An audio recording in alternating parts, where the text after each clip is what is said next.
Alright, what's going on, guys? Welcome back to the Ovens Garage. Today's project on Old Blue is I'm going to be repairing the fuel gauge.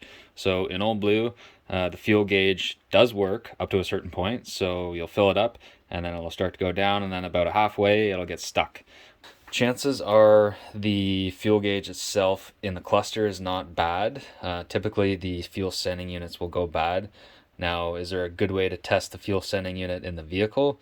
I haven't seen one done on a first gen online, so I'm going to try something out. The fuel tank sending unit connection. So there's a few different pins that go to the tank there. So input to the gauge and then sending unit ground.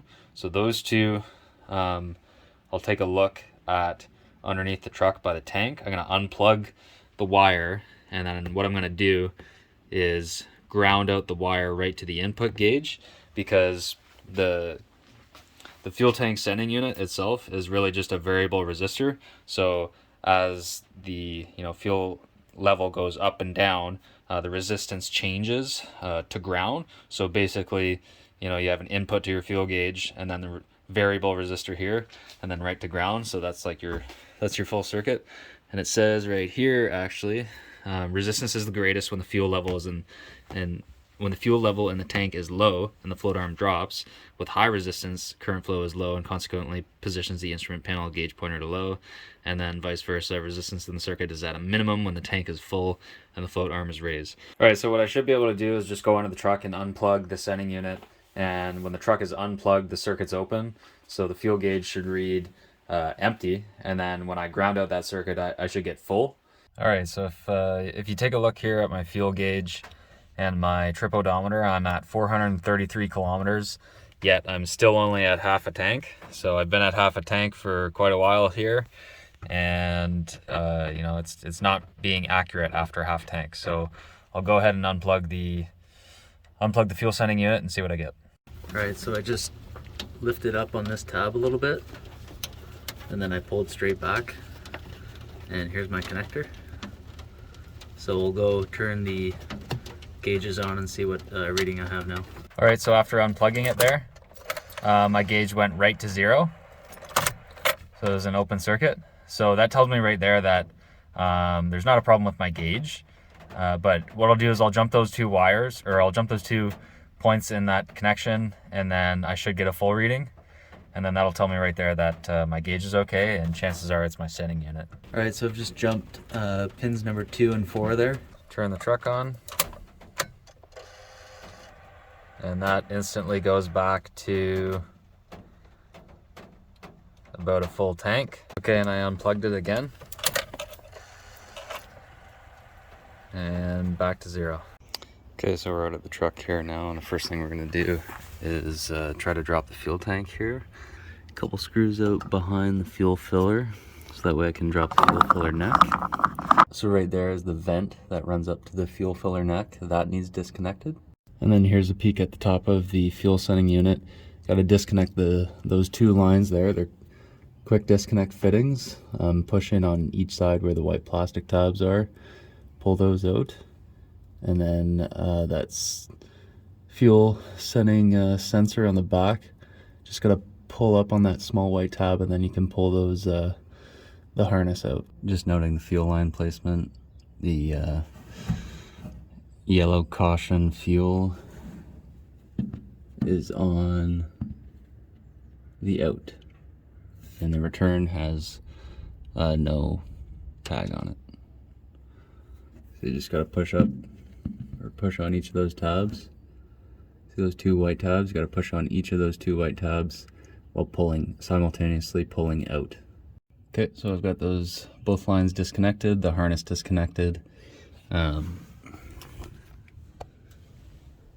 Got the vent return disconnected, as well as the top of the fuel neck filler is disconnected. So now I can loosen both the tank straps and drop the tank.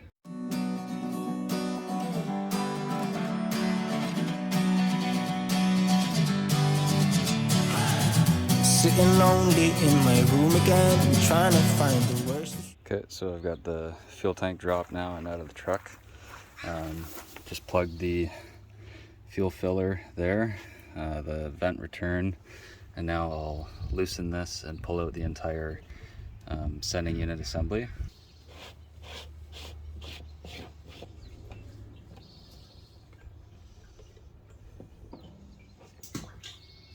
Okay, so I've got the original fuel sending unit on the bench as well as my aftermarket one here.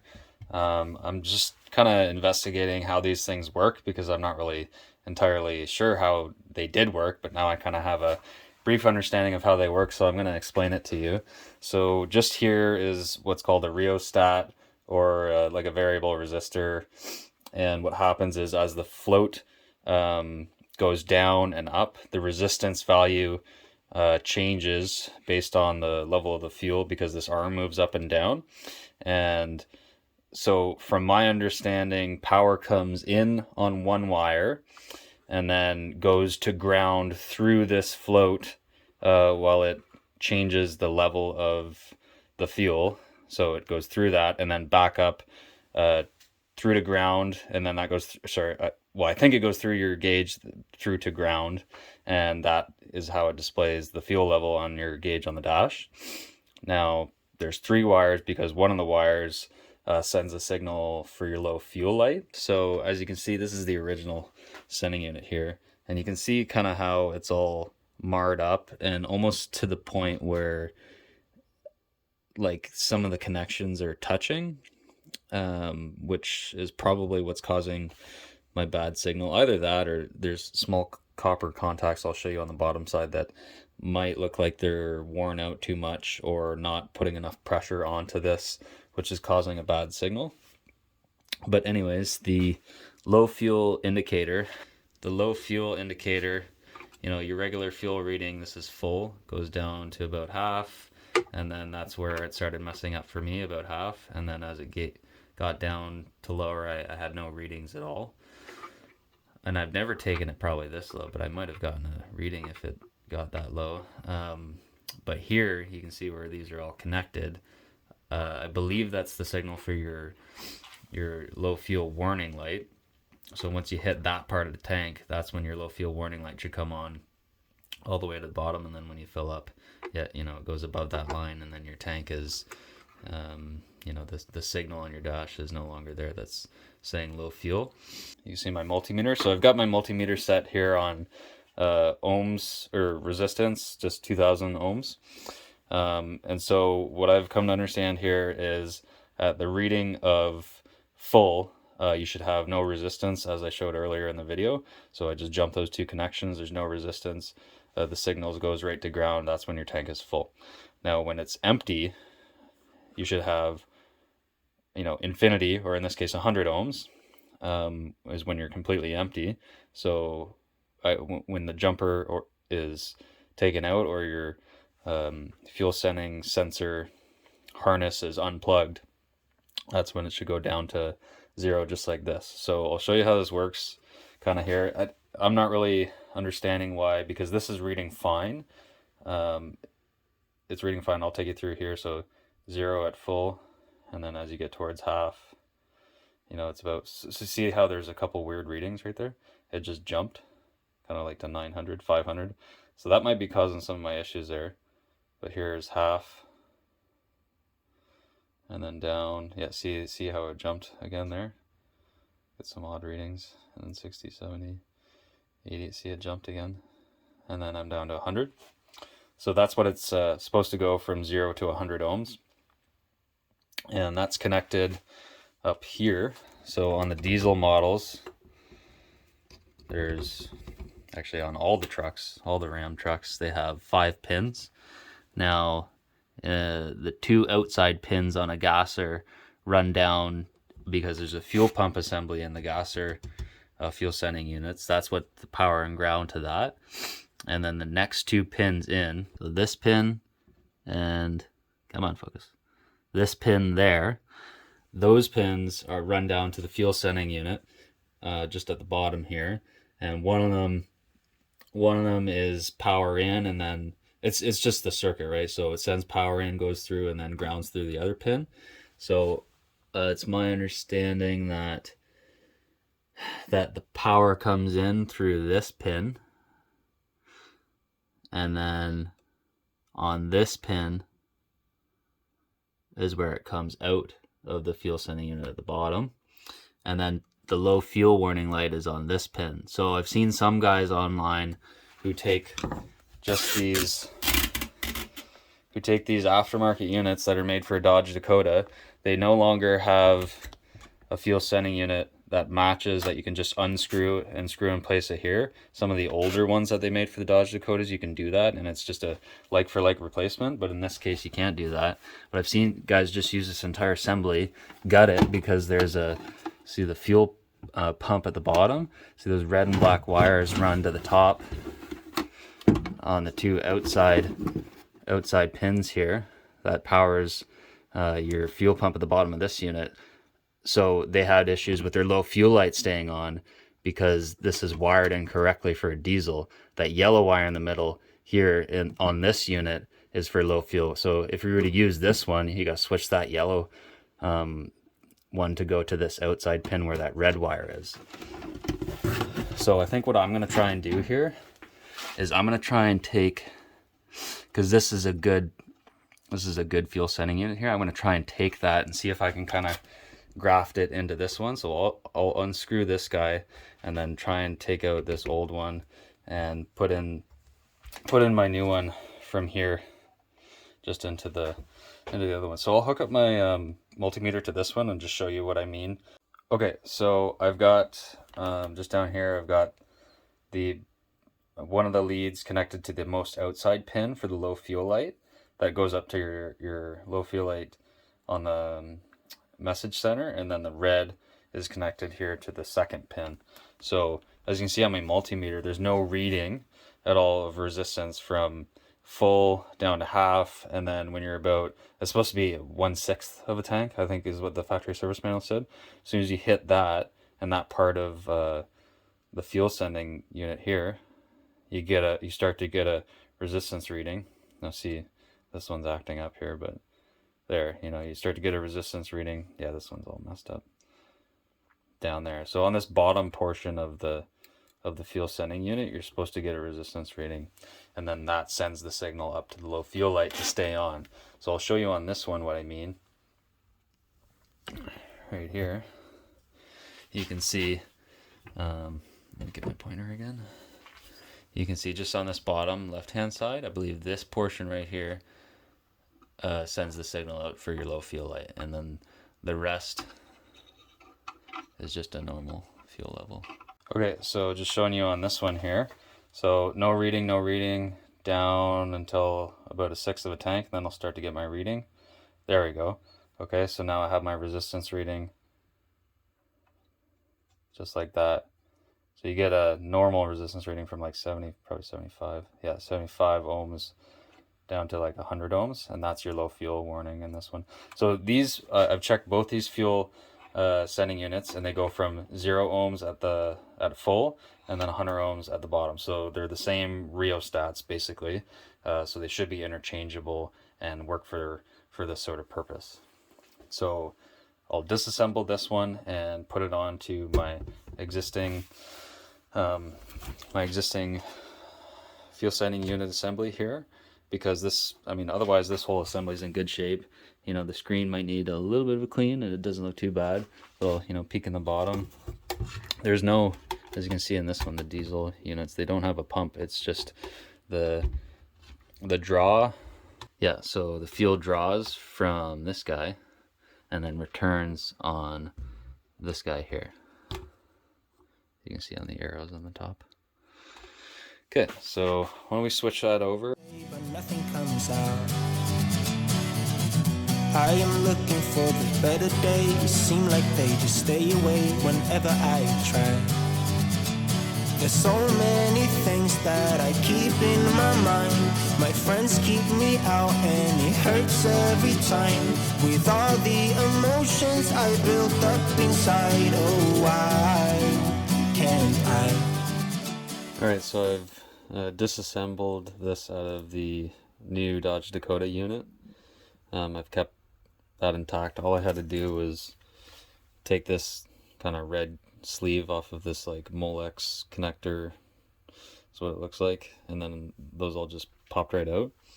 I want to try and keep all the solder joints, you know, the way they are from the manufacturer, just so they're all, you know, pretty well done and reliable. So what I'm going to try and do now is take this, got this here, because I need a way to mount this guy. So I want to be able to, my plan here is I want to be able to screw that to that, and then maybe I'll screw this to this somehow in the same position as this stock one.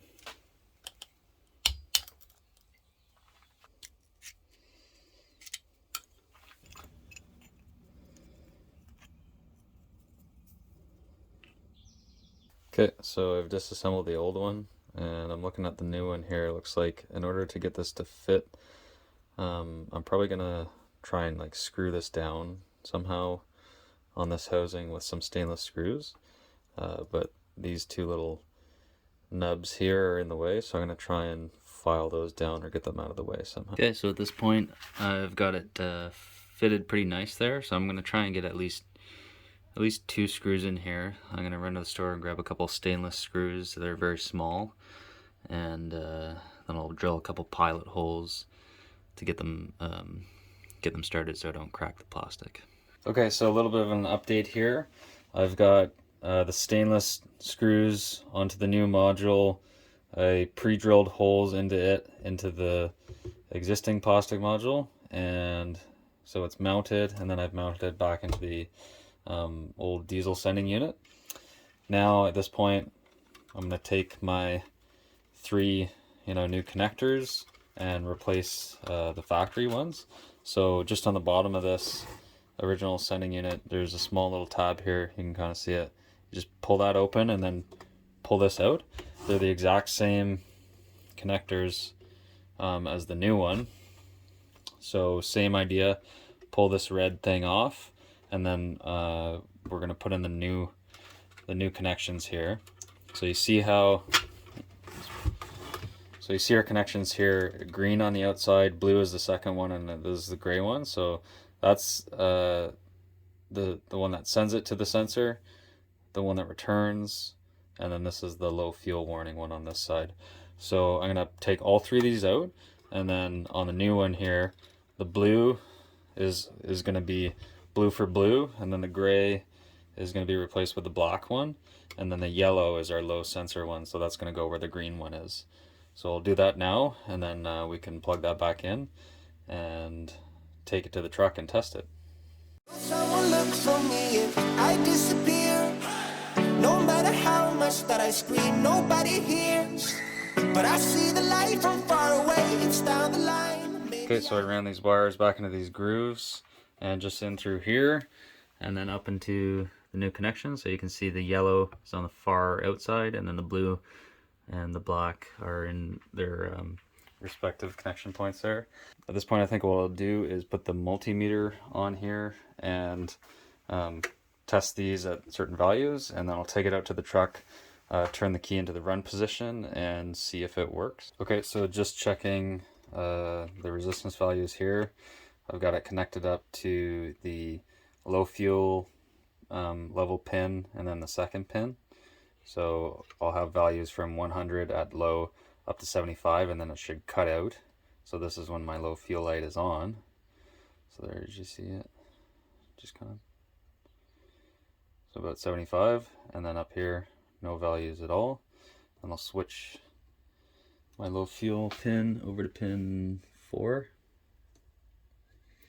We'll check the rest of the travel. So 4 ohms, and then through the travel 20, 30, no weird numbers popping up like the other one. 50, 60, 70, 80, all the way down to 100. Okay, so I'm going to plug that in the truck, turn the key to the run position, and then adjust this and see if my fuel gauge moves correctly with this, and then also if my low fuel light turns on. Okay, so I've got the fuel setting unit plugged in here, just into the harness, and I'm gonna go turn the key to the run position. Let me put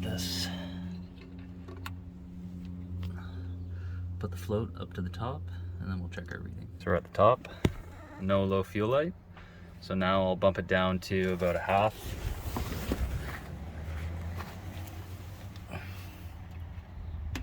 Bump it to a half, check our reading, and it's slowly going down to half.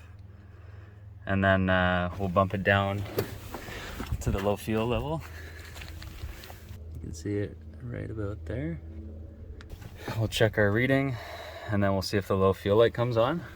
Oh, there we go. Nice. So it all works. I'll bump it right down. We're sitting at just above the empty. Bump it right down to the bottom.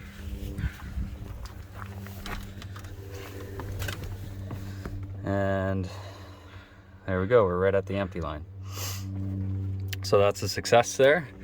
And now we can put it back in the tank and then put the tank back into the truck. Okay, now the last thing to do is to put the float on.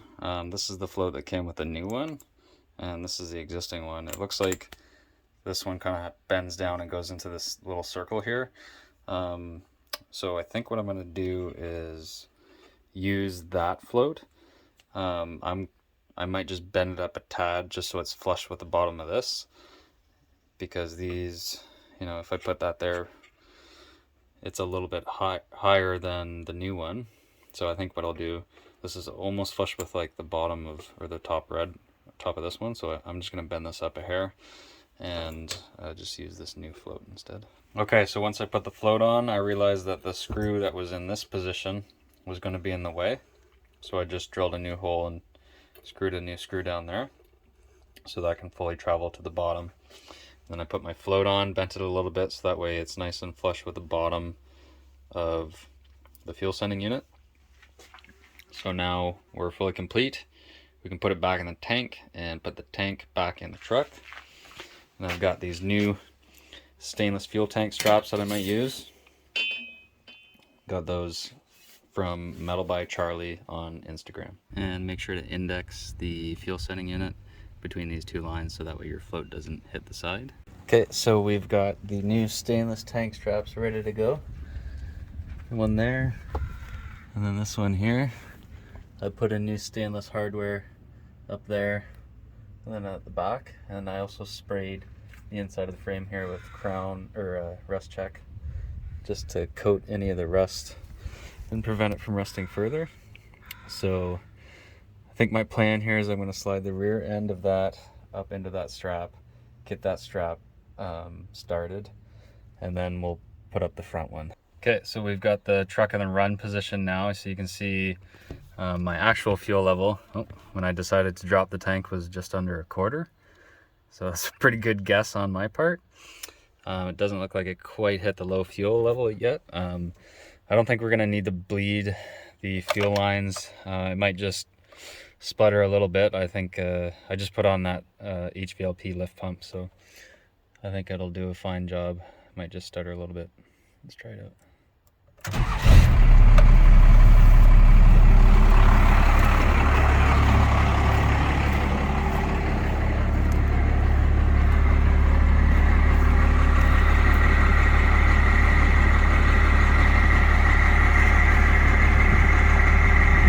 All right, so that wraps up the repair job for the sending unit for the fuel tank, and hopefully one day somebody starts making replacement parts for the diesel sending units. Otherwise, you know, that's one of the solutions to fix your fuel sending unit. So cheers, thanks for watching guys, and stay tuned for the next one.